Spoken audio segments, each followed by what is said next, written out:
Hello friends, स्वागत है हमारे यूट्यूब चैनल मेडिसिन तक में, जहां आप पाते हैं दवाइयों से जुड़ी सारी जानकारी। आज के इस वीडियो में मैं आपको बताने वाला हूं गर्मी से होने वाली सबसे गंभीर बीमारी के बारे में, जिसका नाम सन स्ट्रोक है।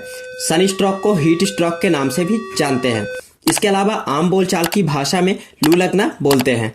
इसी के बारे में आप लोगों को बताने वाला हूं कि सन स्ट्रोक क्या होता है, इससे बचने के लिए कौन कौन से उपाय करना चाहिए, सन स्ट्रोक अगर किसी व्यक्ति को हो जाता है तो क्या क्या साइन सिम्टम्स देखने को मिलते हैं, क्या इसका कारण होता है, और लास्ट में बात करेंगे कि आपके डॉक्टर द्वारा क्या क्या ट्रीटमेंट दिया जाता है। इसके बारे में पूरा आसान भाषा में बताएंगे, इसलिए वीडियो को अंत तक जरूर देखें।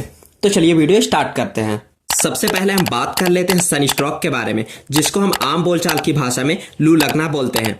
अभी जो गर्मियों का मौसम चल रहा है, काफी तेज गर्मी हो रही है। इस समय लोग काम करने के लिए धूप में बाहर निकलते हैं, खेतों में जाते हैं, जिसकी वजह से उन्हें लू लग जाता है, यानी सन स्ट्रोक की चपेट में आ जाते हैं। इसलिए इनकी बॉडी की जो टेम्परेचर होता है वह 100 फ़ारेनहाइट से लेकर 104 फ़ारेनहाइट तक पहुंच जाता है। इस समय सन स्ट्रोक की वजह से आपकी बॉडी हीट हो जाती है, ना कि फीवर की वजह से। ठीक है, यह एक लाइफ थ्रेटनिंग कंडीशन भी हो सकती है। अगर इसका इलाज टाइम से नहीं किया जाए तो मरीज की जान भी जा सकती है। तो सबसे पहले हम बात कर लेते हैं सन स्ट्रोक के काजेज के बारे में, इसके कारण के बारे में कि ये किस किस कारण से सन स्ट्रोक हो सकता है। तो सबसे पहला इसका जो कारण है वो है हाई टेम्परेचर, यानी अधिक टेम्परेचर में जाने की वजह से आपके बॉडी का जो टेम्परेचर होता है वो आवश्यकता से अधिक बढ़ जाता है, जिसकी वजह से आपको सन स्ट्रोक हो सकता है, लू लग सकता है। ठीक है, इसके अलावा हैवी वर्क अंडर सनलाइट, यानी धूप में काम करने की वजह से भी आपको लू लग सकती है। इसके अलावा डायरेक्ट कांटेक्ट विथ हीट, यानी डायरेक्ट अगर आप हीट के कांटेक्ट में आते हैं तो उसकी वजह से आपको लू लग जाती है। इसके अलावा कम पानी पीने की वजह से भी आपको लू लग सकती है। तो ये रहे लू लगने के कारण। अब हम बात करेंगे इसके साइन और सिम्टम्स के बारे में कि अगर किसी व्यक्ति को लू लग जाता है तो क्या क्या साइन और सिम्टम्स देखने को मिलते हैं। तो सबसे पहला लक्षण है हाई बॉडी टेम्परेचर, यानी बॉडी का जो तापमान होता है बहुत ज़्यादा बढ़ जाता है, जैसे 100 फ़ारेनहाइट से लेकर 104 फ़ारेनहाइट तक बढ़ जाता है। इसके अलावा नोजिया, वॉमिटिंग होती है, उल्टी होती है, जी मचलता है। इसके अलावा रेड स्किन हो जाती है, रेडनेस आ जाती है आपकी स्किन में। इसके अलावा आपको वीकनेस यानी काफ़ी कमजोरी फील होती है, चक्कर आता है। इसके अलावा हार्ट रेट इंक्रीज हो सकता है, यानी सन स्ट्रोक होने पर, सन हीट के कांटेक्ट में आने पर हार्ट रेट बढ़ सकता है। इसके अलावा इंक्रीज ब्रीदिंग, जो सांस लेने की दर होती है वो भी बहुत ज़्यादा बढ़ सकती है। इसके अलावा हेडेक यानी सर दर्द होने लगता है, काफ़ी ज़्यादा प्यास लगने लगती है। इसके अलावा कन्फ्यूजन भी होने लगता है।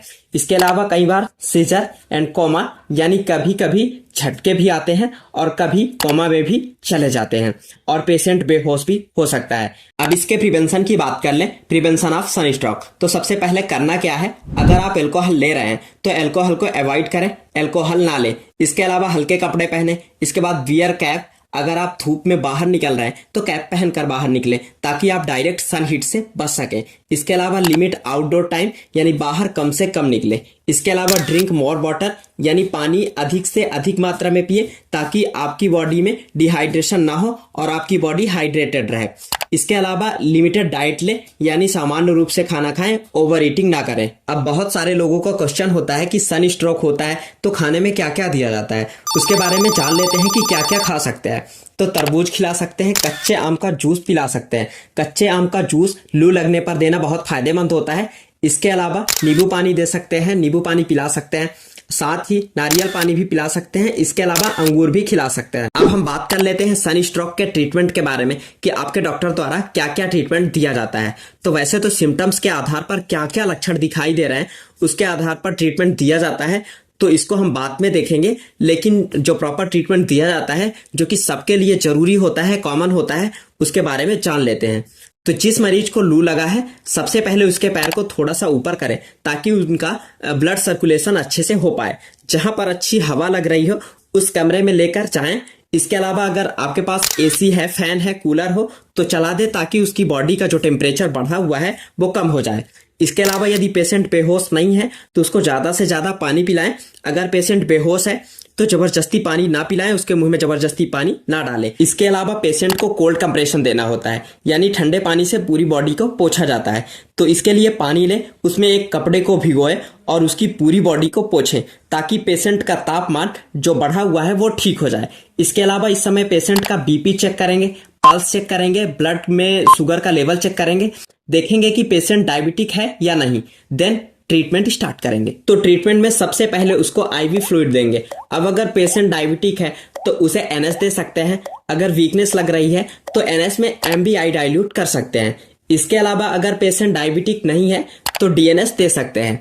और यदि पेशेंट को काफी कमजोरी फील हो रही है, कमजोरी जैसा लग रहा है, चक्कर आ रहा है, बीपी कम हो गई है, हाथ पैर कांपने लगे हैं, तो इसके लिए आप आरएल लगा सकते हैं और उसमें एमबीआई भी डाइल्यूट कर सकते हैं, डाल सकते हैं। ध्यान रखें, फ्लूइड को आईवी यानी इंट्रावेनस रूट से ही देना होता है। इसे ओरली ना लें, सीधा मुंह से ना लें। सन स्ट्रोक में ज्यादातर इलेक्ट्रोलाइट इम्बैलेंस हो जाता है तो बीपी कम हो जाता है।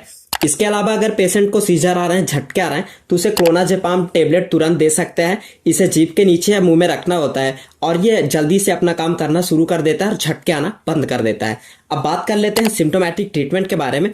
तो अगर लू लगने पर मरीज को उल्टी हो रही है तो उसे ओंडानसेट्रॉन टेबलेट या इंजेक्शन दे सकते हैं। दस्त लग रहे हैं तो फ्लूइड के साथ एंटी डायरियल मेडिसिन दे सकते हैं। अब हम बात कर लेते हैं कि सन स्ट्रोक होने पर क्या क्या नहीं देना है। तो इस समय पीसीएम यानी पैरासीटामोल की टेबलेट नहीं देना है या इंजेक्शन नहीं लगाना है, क्योंकि ये जो बॉडी का टेम्परेचर बढ़ा हुआ होता है फीवर की वजह से नहीं बढ़ा हुआ होता है, ये लू लगने के कारण हीट स्ट्रोक की वजह से बढ़ जाता है, इसलिए पीसीएम नहीं देना है। इसके अलावा एस्पिरिन की टेबलेट ना दें और साथ ही आइबुप्रोफेन की टेबलेट भी ना दें। सन स्ट्रोक या लू से जुड़ी जानकारी आपको कैसी लगी कमेंट बॉक्स में जरूर बताएं, और यदि वीडियो पसंद आए तो वीडियो को लाइक करें, और अगर वीडियो पसंद नहीं आता है तो आप डिसलाइक भी कर सकते हैं। साथ ही अगर अभी तक आप हमारे चैनल मेडिसिन तक को सब्सक्राइब नहीं किए हैं तो जल्दी से सब्सक्राइब करके बेल आइकॉन प्रेस कर ले, ताकि आने वाली वीडियो की नोटिफिकेशन सबसे पहले आप तक पहुंच सके। आप देख रहे थे अपना यूट्यूब चैनल मेडिसिन तक। Thanks for watch.